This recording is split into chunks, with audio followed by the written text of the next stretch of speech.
Hello everybody, it is I, Purple Bunny Animations on the Retro Gamers YouTube channel, here today disassembling a Sega Genesis. Now, as I disassemble this, I will be going over the history of the Sega Genesis, or well, information about it. But the Sega Genesis, it's also called the Mega Drive for those 1.000% of us who's outside of America. But it was the first ever 16-bit home video game console, and it was developed and sold by Sega. So Mario can go and suck it. Sega was there first. Now, the Sega's successor was of course the Master System, which I'll go over on a later date when I get my hold of one and take it apart. But for now, we're continuing with the Genesis. As I remove the little fucking shield, I don't know what it's called. I'm removing it though. Oh, I'm exposing the circuitry. Now, in Japan in 1988, this is when the Sega Mega Drive was released. To everyone's joy. A new console that was more powerful and actually better than the Nintendo Entertainment System.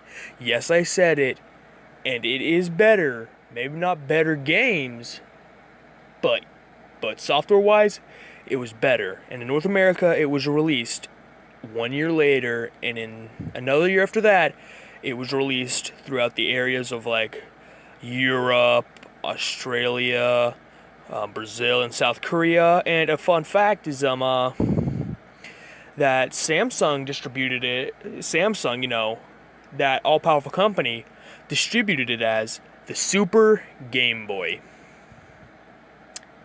Good job. So,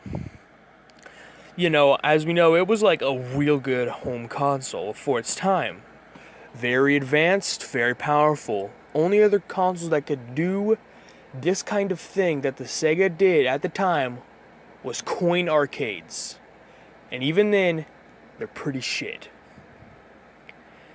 Now, it lasted from, 1988 to 1997, which was a good long lifespan for a console then. Real good, real long. It lasted into the 3D era, So here I am, taking out the board. Now, that piece right there is going to bother me a bit later, that fucking little plastic piece that I snapped out.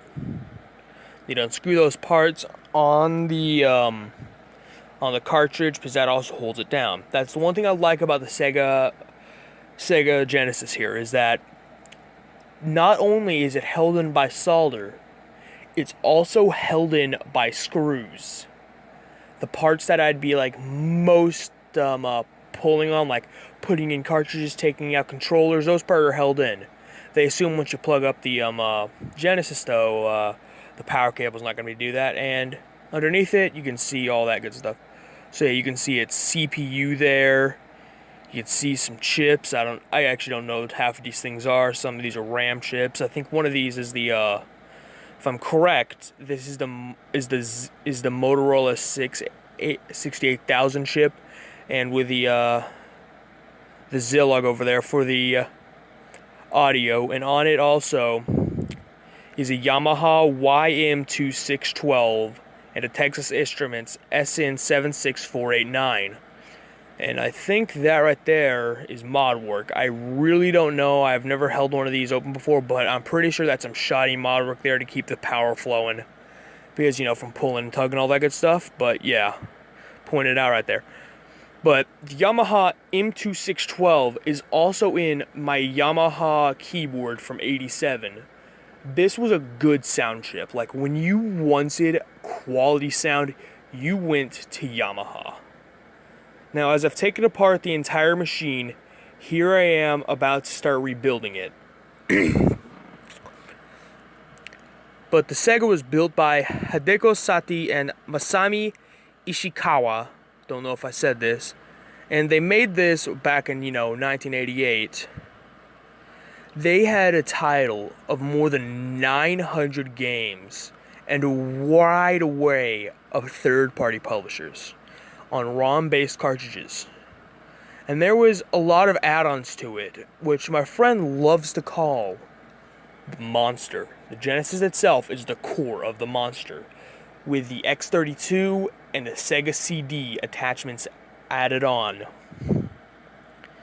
which makes it real amazing. And also, little known is that Sega created 2 network services to create the Genesis. Technically online services, I'd say, which are Sega Magnet and Sega Channel. Now, in Japan, this console did god-awful against, the Super Famicom and the PC Engine, but in America, Brazil, and Europe, these things soared like fire. Along with everyone's favorite egotistical son of a bitch hedgehog, Sonic the Hedgehog. Along with a few sports franchises, actually. That's actually one of the few things that I can say about this, is that it has some good sports franchises. And it was very popular among the older players and even the newer generation. That's the one thing it did, is it brought together even more generations of players. But it also sparked what has still been going on to this day, the console wars. Now, this console, I'd have to say, is very amazing in my opinion. Very advanced, very clean cuts.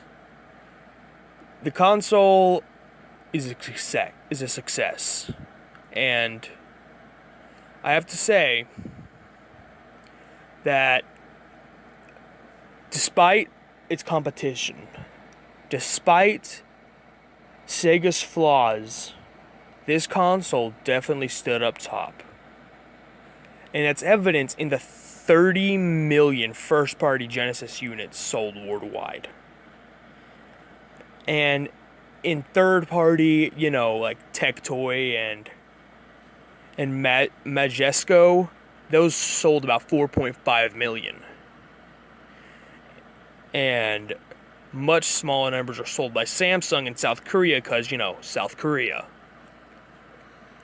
And the most beautiful thing about the Genesis that I can still say is that people still make games for it. There are games still being made for this thing.